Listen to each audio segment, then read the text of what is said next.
Hi, I'm David with EV World News. We talk about electric vehicles, green energy, and the stock markets. And I'm back today on a Thursday with our founder and chief editor, Bill Moore. How's it going, Bill? Going fine, thank you. Been a busy day. Started at 6 this morning, bright and early. Well, actually, it was still dark out. Well, it's starting to be that time of year. It starts Yep, getting a little darker for a while.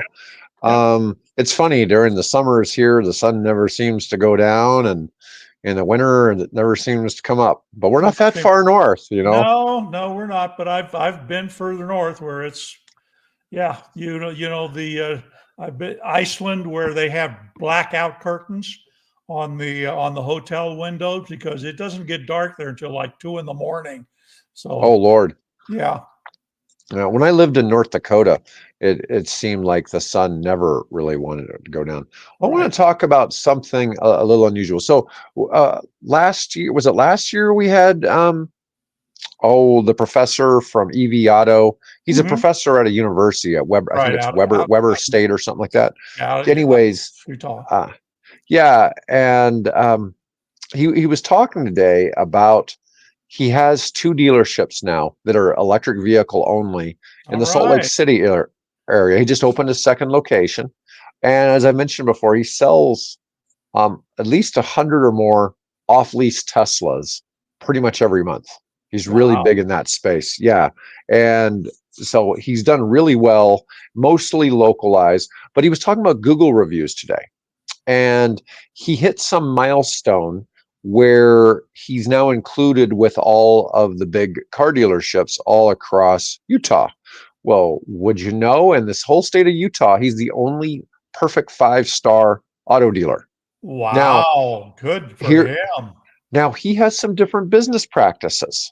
Okay, so um in the whole Dobbs method of selling cars. And the reason I'm familiar with this is because I used to have the Dobbs family as a client in another business I used to own. Okay. Okay. And so this is a famous method of selling cars that's part of the dealer method that basically, they bring you in, they try to get you to establish a value of a trade. And if they're giving a trade, they're not giving any extra off the car. All he right. will he will buy your used car, but he keeps those separate. He's not trying to rake in money off the financing. He might get Right. something, but he's not trying to rake in money off the financing or the things. He does offer wraps. A big service he does is, because Tesla doesn't, and some of the other EVs don't necessarily have the greatest selection of colors, but his outfit does wraps on site. So if Oh, somebody wants to okay. pay the $4,000 or $5,000 to have a wrap done, they'll get it done on the front end so you can have it I'll, rolled I'll into your pass. financing. Yeah. Right. Yeah, I get it. I get it. But I'm really wondering if something to do with the way. So Tesla came to market, and a lot of people buy Tesla for the sole reason that they don't have to go through the dealership bullshit. Right. Yep. Okay. And he is basically somebody who is not from the car business. He's a college professor, opened Hmm. up this dealership to only sell EVs, and he's making money at it. I think he said he averages about 3,000 profit per car. Okay. He does quite well at it. Yeah. Okay. And Let's say $3,000 times what did it you would, said $100 a car or at 100 a least car? 100 cars a month. Yeah. There you go. Yeah. He's doing all right. And he treats customers. I saw where he had an issue, and this is not that I'm trying to endorse EV Auto, although he does Yeah. seem to have something really good going on. But he had somebody have a Tesla come in. Something was wrong with the battery. They took it Yeah. to Tesla, Yeah. I remember that. and Yeah. yeah, and it turned out, according to Tesla, the car had been totaled. But on the Carfax, it didn't show that this had happened. But Tesla showed that it had, that something catastrophic had happened to the car and it was registered in the software. Well, he had bought it through an auto auction company who was selling it on behalf of Tesla. Okay, so basically the car came to him from Tesla, was not documented that it should, because he doesn't buy anything that's had any incidents. Yeah. This was never documented through Carfax or anything. And so, anyways, he just went ahead out of his own pocket. He refunded the customer. I think they ended up just getting another car from him, Yeah. but he took that car back And then he went and fought through the trouble. I don't know where that's at. I haven't seen an update. I'm sure he eventually got some resolution on that, or maybe he hasn't. But I'm just saying he seems to treat people really well, and so he doesn't have any negative reviews. And I'm just saying that I'm really wondering if this type Industry of should do more of that. Yeah. yeah, I think if everybody was experiencing buying cars the way that he is giving people the same car experience, maybe people wouldn't think that car dealerships are so slimy. I don't know. I sent you an email. I don't know if you got it or not. Where we've talked about this before. Where Saturn, you said, Yes, well, why doesn't Saturn become an EV only line, right? Because they right. had I saw that. that original model where no haggle, come in, set price, right?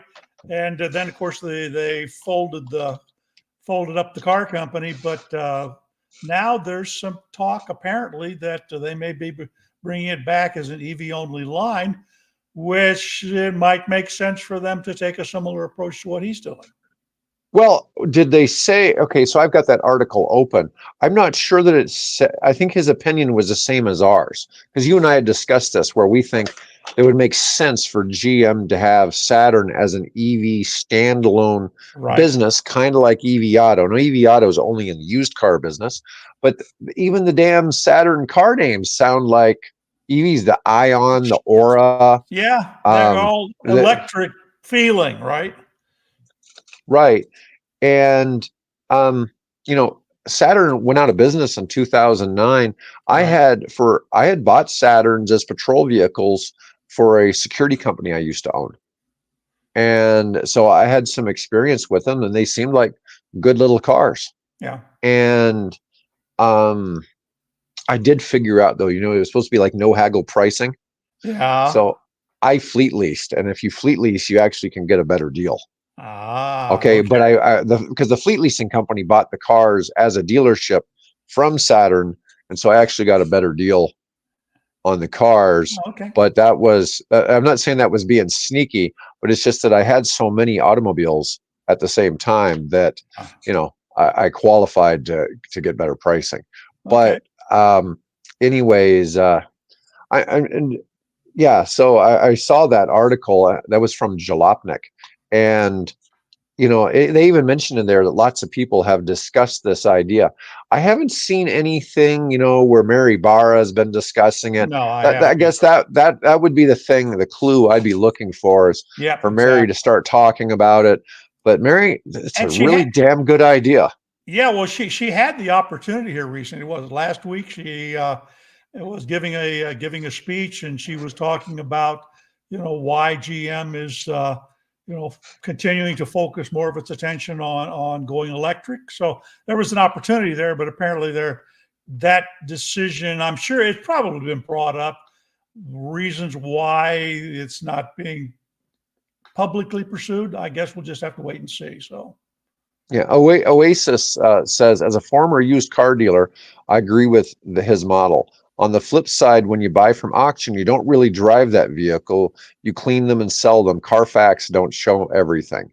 Yeah, so in his case, um, when Alex buys these cars, he will only buy them if they have a perfect Carfax, and he had a couple other things that he basically look for. He also does the recurrent battery test on them all. So right, on his right, website, you can see where the battery is currently at, and what to expect, from it. Because basically, most Tesla batteries have the average number is they degrade about 1% every 13,000 miles, and they're still supposed to be good down to 70%. He doesn't sell any that are less than 92%. yeah, Most good, of his show 95 or 96 yeah. on the ones he gets, but he's getting them off lease from Tesla. So I doubt they were driven real hard or anything like that.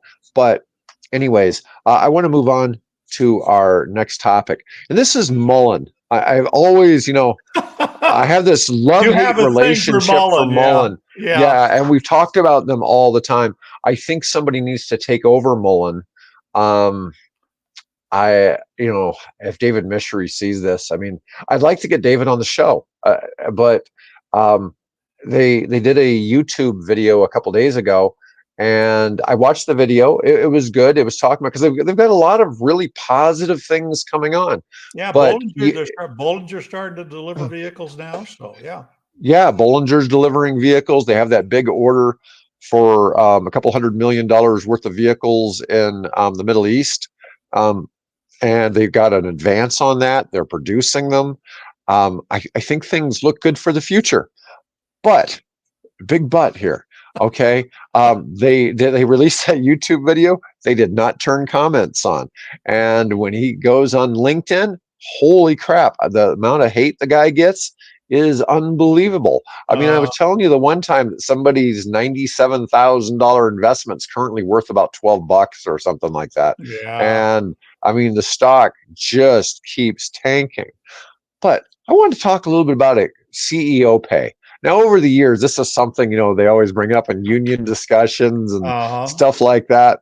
And well, I didn't, at first, I was really questioning this when I saw somebody post something on LinkedIn. So I decided to do a little research. And so this is, I'm not going to say this is necessarily off topic, but so these, if you can see them, are the highest paid company CEOs, at least from the United States. Okay, so Okay. TPG, which is a company I'm not familiar with, this is for 2023, mind you. These are 2023 numbers. Top guy earned $198 million.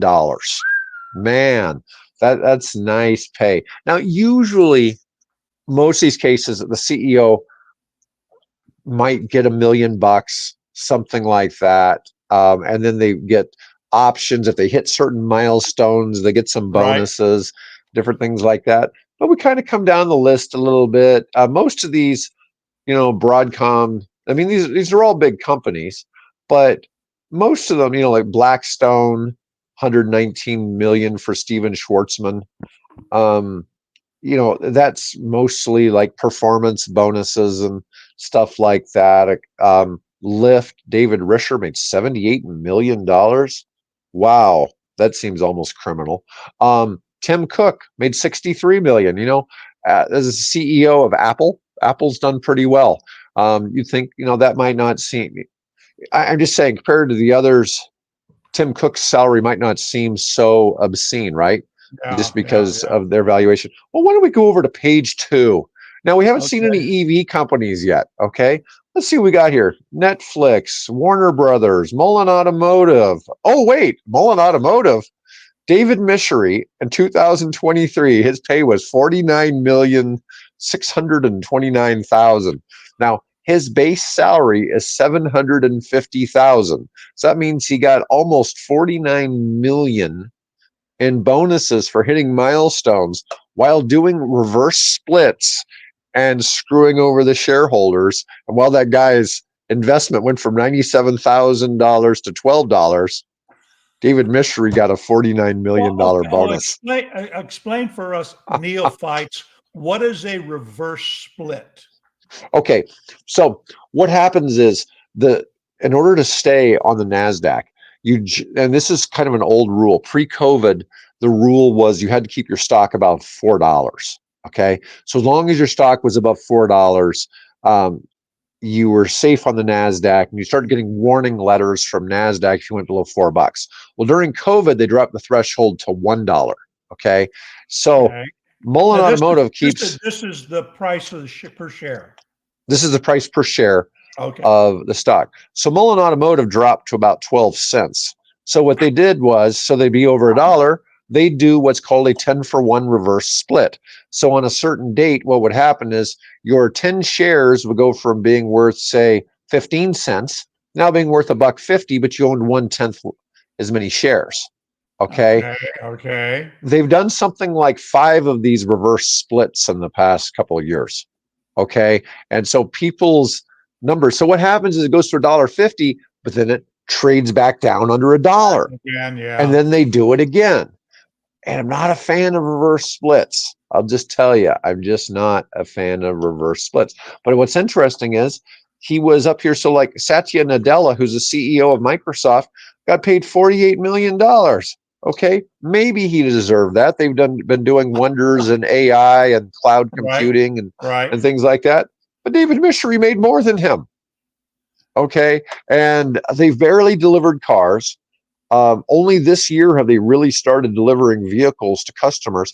How the hell did he finagle people to agree to pay him $49 million, even if they had agreed to that and he was looking for more investment money? That'd be like my first thing. It's like, dude, you need to take that 49 million and just buy back shares personally. Allow people to make some money from doing it. I just don't get it. Isn't that what the board is for? Is to sort of kind of, ride rein over those kind of activities?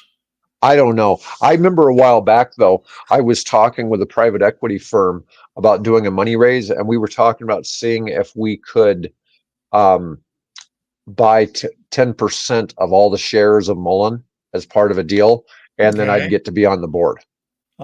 So that was actually something we were considering, was looking at, is what we could do to buy a board seat on Mullen and get some control.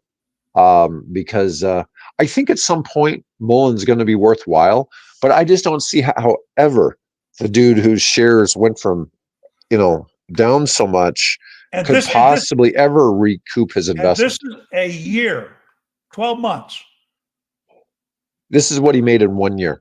Yeah. For 2023. Yeah. And I realized most of that was bonuses for hitting milestones and all that. But even this year, with if they deliver 1,000 vehicles in the Middle East, they might profit, just gross profit. Let's say they gross profit $10 million off of that. Okay. That's still, that's not net profit. That just boggles my mind. That's worse than the issue with the guy with the private jet expenses with Canoe. Yeah, exactly. Yeah. And so I'm just saying, we're here to promote the electric vehicle space, but man, I will call out some bullshit when I see it. Mullen and Canoe need new leadership, and I just, or they need some way to stop screwing over investors. Let's just put it that way. Then it needs to be something reined in there. I like the companies. I like what they're doing in the EV space. I look at, though, how they basically are screwing over the investors, and I just can't believe they get away with this. Than the head of Microsoft. I saw this. It's a little off. Yeah. So anyways, interestingly, I didn't even pay attention. Now, this is from the AFL-CIO. Yeah. I didn't realize this is from a union website. Yeah. But they wanted everybody to know what the CEOs are paid. I don't think Mullen's unionized, but I just, wow. That's all I can say, Bill. I mean, I love the EV space, but seeing something. So we had Raymond Wang on here. Remember, from Greenland Tech, the CEO of Greenland. Right. So they were suffering a major stock issue from a naked short sale attack. Right. Now, I think Mullen may have had the naked short sale attack too. Okay, so that was part of one of the issues. But if you got paid $49 million, buy back all the damn stock. Okay. Yeah. That's what Raymond did. Raymond took a couple $1 million of his own money, and when they had the naked short sale attack, he bought up enough shares that it screwed over the naked short sellers. Okay, which was a good thing. Was a good thing, because naked short selling's technically against the law, but the SEC and I forget the name of the other organization. They just haven't done anything about it, and it's a really rampant problem in the stock market. That they'll make up bad news about a company and then start naked short selling the stock. Right. And take advantage of that. Yeah. Right, and it's really a hustle. It's kind of like being mugged, isn't it? Yeah, you look just on a grander scale. Lure somebody into an alley and then mug them. Yeah, I'm just saying. Raymond was hit by this, and it Right. wasn't right. Okay. Right. But he went out, and unfortunately had the personal financial wherewithal To do it. um, to do something about it. And he did everything he could to fix it. And I think that guy's just somebody who I admire. I Yeah. admire Raymond Wang. I think they're great. But Oh, you know, but yeah. it Go ahead. it happened to Mullen. Now, if you remember, at one point, Musk was criticizing Bill Gates for shorting Microsoft, or for shorting Tesla. But Bill Gates wasn't naked shorting Tesla, but he was doing it. Gates could cover his positions, but he was doing it. And, Musk wasn't too terribly excited about that. As somebody talk about how much they want to promote, Yeah. the green space, doing the shorting. But what Gates was doing, though, was just throwing his weight around. Okay. These other cases, the naked short selling is what it means by naked short sale. So normally when you short a stock, you have to put up enough money to cover buying the stock at its current price, but you're hoping the stock will go down. If the stock Right. reverses on you, you can get called and they take your money, and Right. you lose it. Okay. It's Right. not, I don't consider it to be the greatest strategy in the world. You really have to know what you're doing to make money in that. But a lot of hedge funds do this, and somehow they're able to get away with not actually putting up the cash. And so they may do this in several cases, but they're also out there trying to influence the market. And it's definitely wrong, but the government's not doing much about it. No. FINRA was the organization I was Mm. trying to think of. FINRA and the SEC aren't doing much. Yeah. So I looked up TPG. There are 3 companies listed as TPG. One of them is an Australian telecom company. Another is a company in another telecom company in Singapore. So they're probably related. TPG, however, in the U.S. is a Fort Worth, Texas-based American private equity firm. So I'm That's assuming what I that's figured. probably who we're talking about. Yeah. Yep. All right. So next, I wanted to talk about a company called NTPC. Now, let me see here. Kind of losing something. So NTPC is an Indian company that is called NTPC Green Energy. They're launching an IPO on the Indian Stock Exchange in November. Now, Okay. their plan is to, in Indian currency, it's supposed to be a $1.2 billion IPO. Now, this Okay. is huge. Now, they do wind, solar, and other green technologies. Right. Now, what I find fascinating about this is they're a subsidiary of another company called NTPC. And what's significant here is that company is owned by the state of India, or by the Indian government. Okay. Um, and so where this Sort of the comes up, Chinese model. yes, we'll call it the Chinese model for Yeah. lack of Yeah. going back to the 1930s.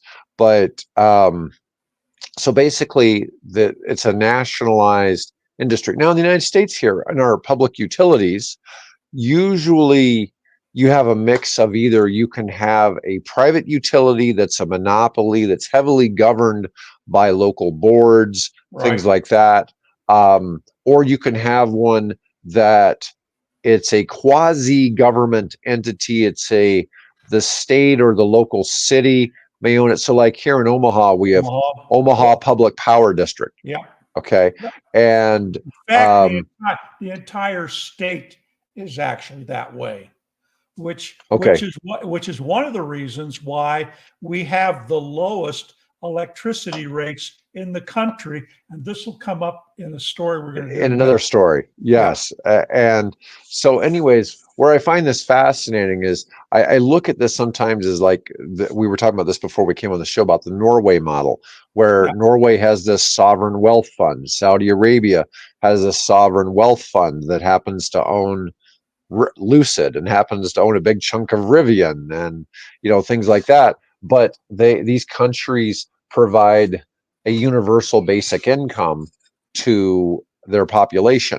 Now, Right. I don't know that Norway does, but Norway provides a lot of social benefits I don't that think come so. out of the fact that they have this massive amount of They government money. have a nice savings pot. So yeah. Yes, they do. Now, mind you, it's a little bit unfair to compare Norway to the US because Oh we're a yeah. country that's probably 30 to 40 30 times the times size, bigger. Yeah. yeah, in population.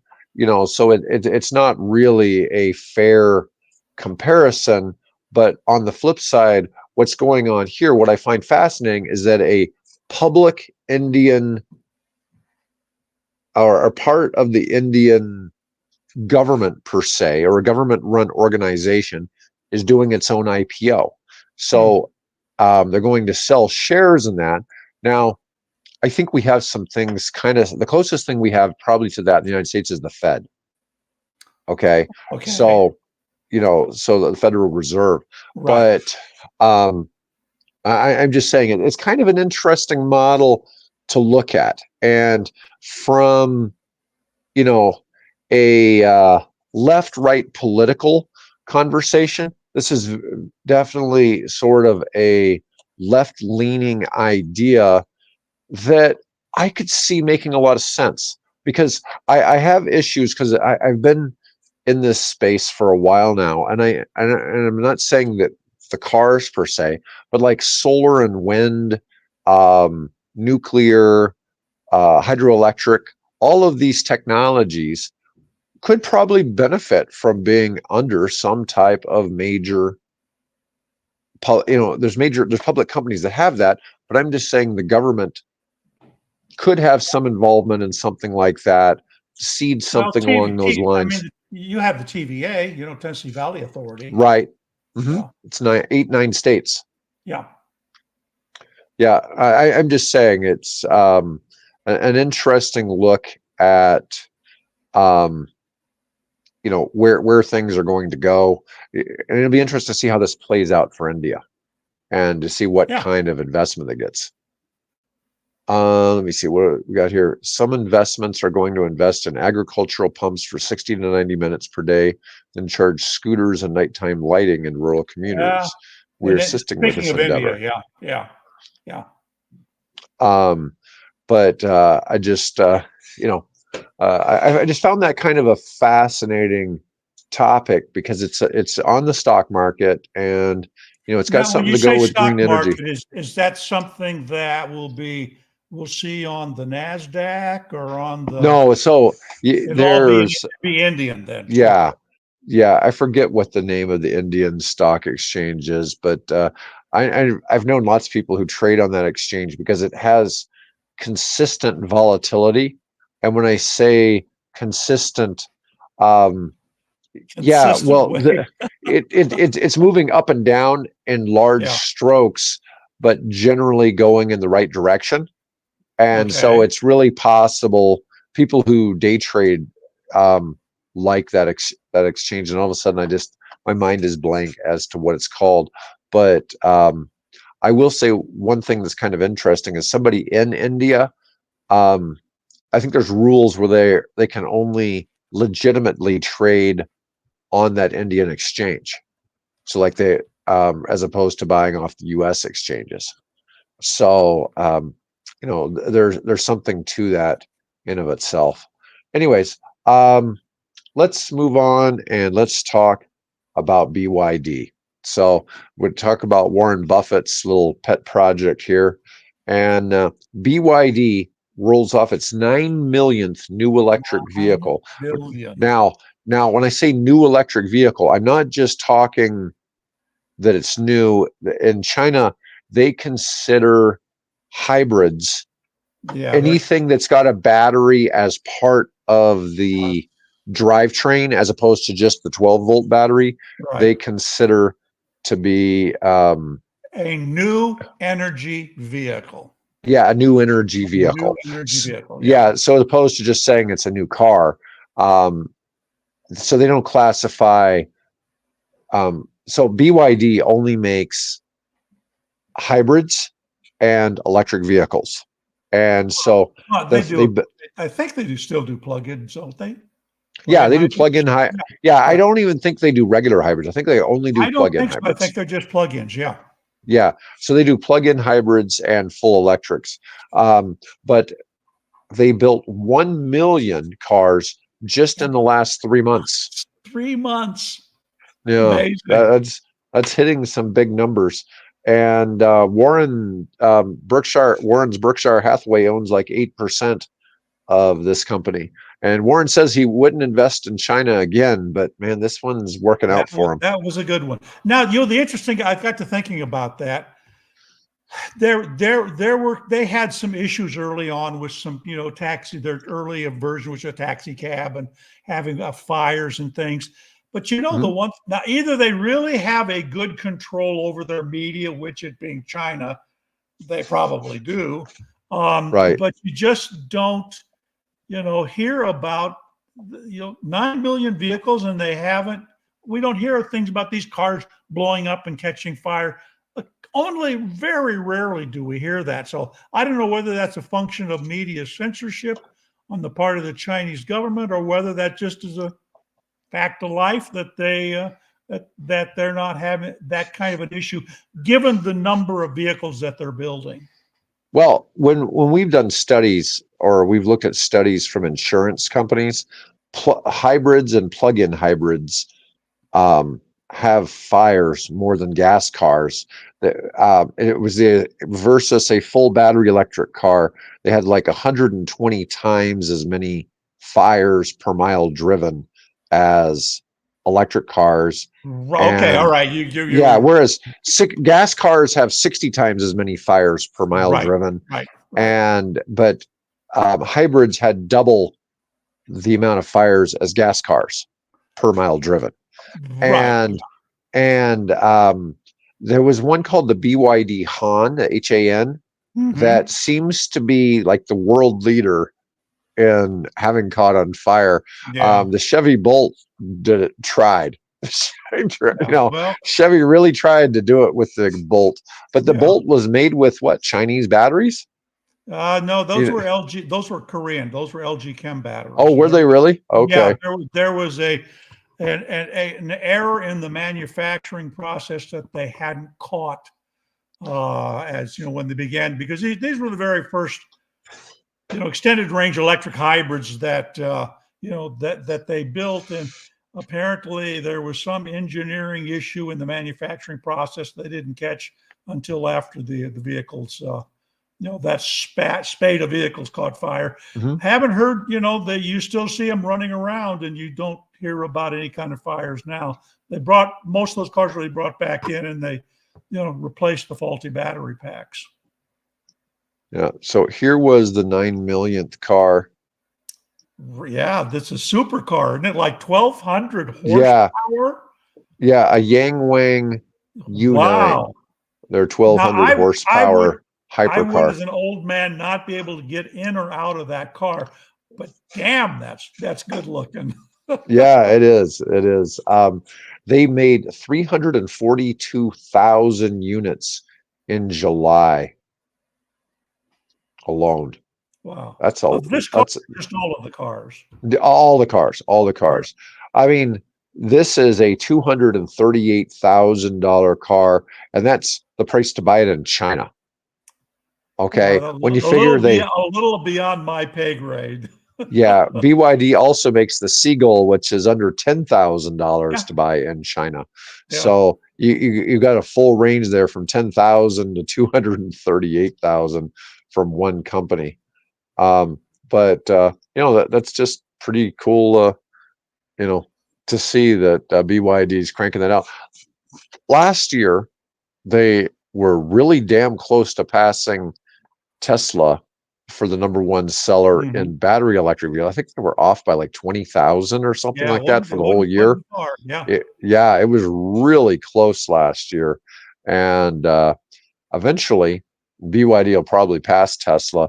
I've seen some estimates that in another year, BYD is supposed to be like the third biggest car company in the world. And Well, it's really funny because they're not in the US. yeah, not well. What happens if and when they get here? The other thing, of course, is interesting is that the Model Y, Tesla Model Y, could very, very quickly be the most popular car sold in America over the Ford F-150. Not the Ford F-150 electric, the Ford F-150. The whole all F-Series pickups. Right. Yeah. Yeah, it's really neck and neck. Currently, I think so far this year, RAV4 is actually number one, and the Model Y is number two. Right. And they're really, it's just, a tiny bit behind the RAV4 so far for the year. But, the F-Series trucks are traditionally number one in the United States. All right, let's talk about the Cybertruck. So this is kind of funny. Somebody, a Cybertruck owner reveals how much it really costs to fully charge their vehicle. Now, apparently, they're in California. Okay, they are in California, they were charged it fully at a charging station. They added 121 kilowatts of energy to reach a full charge. Right. It took an hour and a half. Okay. Now, I'm going to tell you something.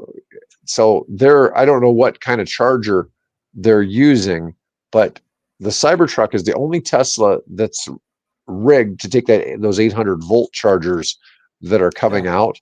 But that being said, it's got a big battery. That's a damn big battery pack. Yeah. That's a big battery pack. But what caught me was, when I saw it, horrified.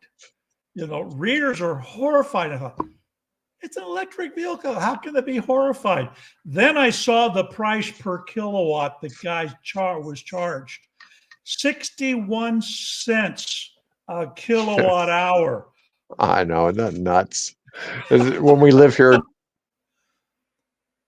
Yeah, when we live here in Nebraska, which is, I got into a conversation which I forwarded on to Dave with my favorite chat GPT, and asking, well, what's the average? Well, the average price of electricity in the United States is 15.9 cents a kilowatt. That's the average price here in Nebraska. It gave me an answer of 9.5 cents, something like that. Although I think we're actually, depends on your rate, but I think we're closer to 12 cents here with OPPD. But still, that is a fraction. What is that, 1/5 or something like that of what he was paying? Yeah, we're 1/5 electricity. So I guess I would be horrified too, because he got a bill for what's over $70, nearly $80. Yeah, $73 to charge up 121 kilowatt hours. Now, if he had done that at home, right, the average cost of electricity in California, I think I saw, was something like a little over 32 cents a kilowatt hour.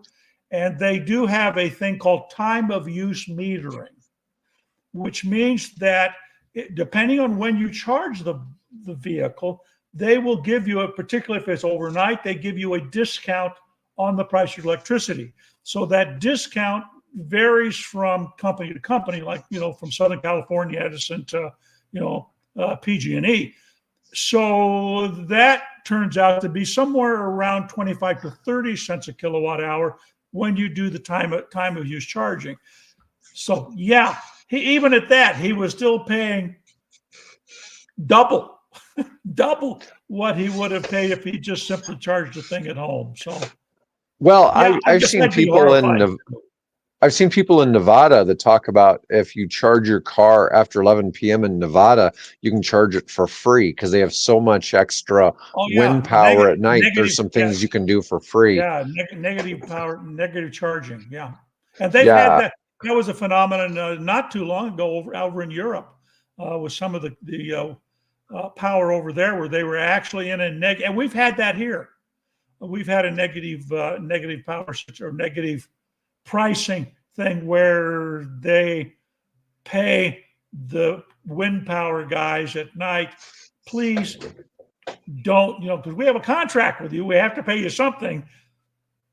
and we're going to pay you to not send your power to the grid. So yeah. Yeah. So it just seemed crazy. I mean, the guy was, saying, is this good or bad? Kind of thing, good or not good. And it's like that $70 to fill it up and take an hour and a half and just sort Yeah, of. well, Now the thing is, he heard from all the people who were, obviously they drive, gas powered cars or diesel powered trucks or whatever it is. well, So they were really sticking it to him for that comment. well, what's kind of funny is he's got this 120 kilowatt hour battery, but the Hummer and the GMC Sierra and all those, the Silverado, they have 200, almost 220. Yeah. It's another 100 Yeah. kilowatt hours larger. Now, if he had gone to an 800 volt charger, which so far I've only heard of them being installed in New York City, but the Cybertruck is one of the vehicles that's designed to receive that.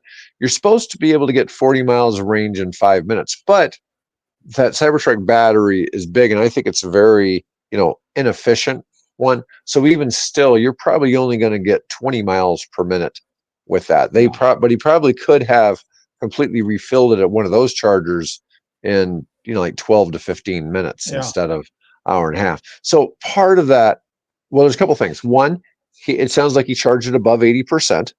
Maybe he charged it all the way to 100%. I think he did. Yeah. Yeah, and that's one thing that's a little bit unfair, because when you're charging from 80% to 100%, it takes longer to do that than it goes from 10% to 80%. Right. Yeah, and I heard the best description I ever heard was Elon Musk said it was like pulling your car into a parking lot, and is it easy to park when there's no cars in the parking lot or when it's 80% full?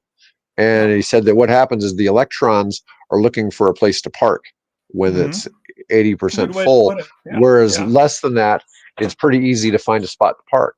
And so that's what's happening is the electrons are looking for a place to go.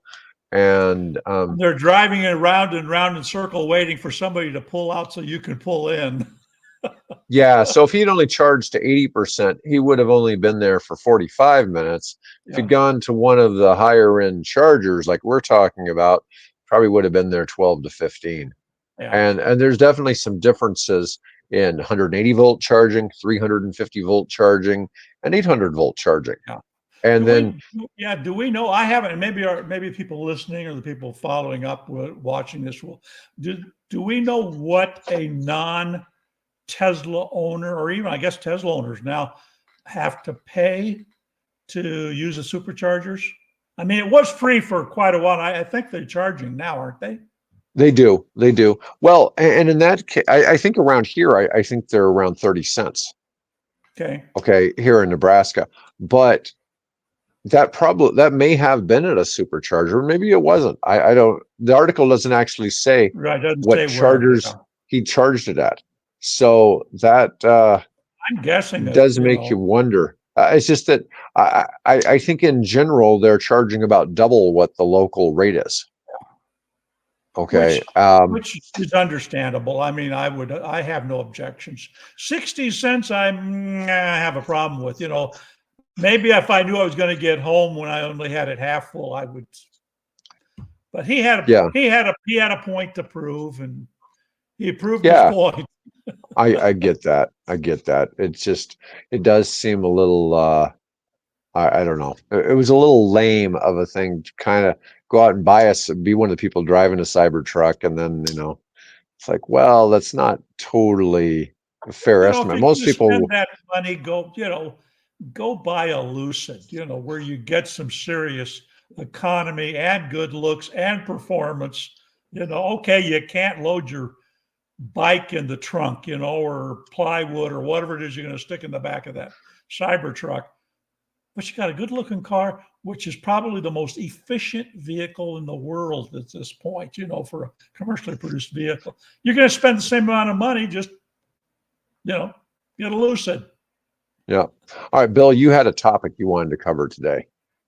I did? Oh, remind me what it was. Oh, Lord. There's so many topics anymore. It's hard to, well, I think we I'm sure I'll think of it what it was when we're done here. But right Oh now, well. yeah. Yeah, well, Take we've had a pretty good show so far, so take your pick here. Let me go over to the website, do a quick scan, and yeah. see what it was that I was gonna mention. But yeah, anyway, again, folks, if you know the my job here at EV World is to occasionally do programming. Um, you know, do the not the programming of what we talk about, but you know, the maintaining the website and provide feeding some story ideas to Dave. And Dave is completely free to pick, you know, ones that you know trip his trigger. You know, like the Mullen one. I don't care, but he does, and that's a great thing. That's what makes us a great team, right? Yeah. So Oh, yeah. Well, you know, and I'll be first to say, you know, I'm very pro EV, but man, there's some BS in the space. uh, And I uh, called out. It's funny because we hear all the people that are complaining about all these things about EVs. Like, man, EVs don't really catch on fire. You want to see something that'll make, you know, you want to set your money on fire? Let's go take a look at the at Mullen. You know, yeah, and it's like, I'm sure their EVs they're making are great. I mean, I'm sure they're making decent vehicles down in Tunica, Mississippi. But damn, $49 million for the CEO and they're not delivering anything. They are now, but they weren't last year. It's like, I don't know. And it's just like the thing with the guy at Canoe. All they've done is build prototypes, and the guy spent $1.5 million on private flying. Hey, here's if we want to wrap up, here's one we could wrap up with. As soon as I get back to StreamYard. EVs are the least stolen vehicles in America. Oh, that's Right now, there's funny. just a short article I came. Guess why they're the least stolen vehicles? What would you There's guess? no. Not that they're not attractive, not that they're not expensive. Well, you can't really chop shop them. Well, yeah, that's probably true. But the reason the article surmises is that number one, there's no place to charge them, and number two is limited range, right? So you drive off with my little Fiat up here. Let's assuming you could, you know, get in and drive it off. There's no magic. It just has a key like any other car. You get on, drive it off. How far can you drive? Until you Right. find a charger. Well, you know. Well, maybe till you find a charger, but is that your game? You're going to find a charger, you know? No, just so there's a reason. I mean, if you're talking about advantages of an EV, there's one. You're less likely to be stolen. Now, if you go buy a Dodge Charger, you know, Yeah. Hellcat, right? Yeah. Forget it. Your insurance is going to be through the roof because, boy, that's what the chop shops and the thieves want to steal and probably stick in a container and send overseas to Azerbaijan or somewhere, right? So get an EV. You'll be protected from car thieves, and they can't cut your muffler and take your what's the little Catalytic converter. can't take your catalytic converter because there Yeah, ain't one. that is pretty funny. You know, yeah, well, apparently people really don't know how charging stations work when they're starting to stick that sticker on them about do not insert in mouth or rectum on the things. And that was the funniest Seriously? thing. Oh God. Seriously? Oh yeah, Mike and I covered this a couple of weeks ago. Oh, I Yeah, didn't catch that. yeah. Yeah, so they're putting these warning labels on the charging stations now that say "Do not insert This, into mouth yeah, or rectum." And I'm I just, see and the Mike and I are label. saying that, yeah. So This is not a dildo. yeah, Mike was saying that means it's happened at least twice. Yeah. You know, it's happened at least twice for them to do that, and that Oh was one my of the like. God. I'm like, What were they smoking? I don't know, but man, I knew people were cutting the cords Yeah. and using them to sell the copper in them, but Right. damn. Yeah. Yeah, there are some weird people out there, that's for sure.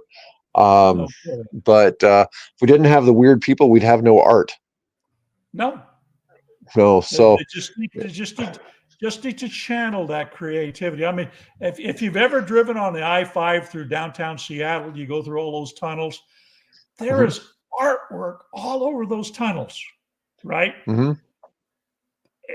Self-generated artists putting their graffiti and their gang symbol or whatever it is. It's art, I guess, right? But Yeah. how in the world they get in that tunnel, and and some of them are pretty intricate, and I always marvel at. Here's all this wonderful creativity. What? Pardon my French. What the hell are you guys doing, wasting it and defacing public property? You Well, know. what about those guys who paint that granary along I-80? They scale up on that granary, and what is that? That's got to be 100 feet in the air, Oh yeah. and they're painting on the side of that. They must Is be that doing it in the middle of graffiti? the night. I Yeah, haven't been by there in a while. So yeah. Hard to miss. It's hard to miss going down I-80. That's for sure. Anyways, anyway, folks, I want to thank everyone for tuning in, and we'll be back next week with some more entertaining stuff on EV. Well, yeah, I will. with Maybe I some won't. more entertaining stuff on EVs. I'll fill that there. Yeah, there we go.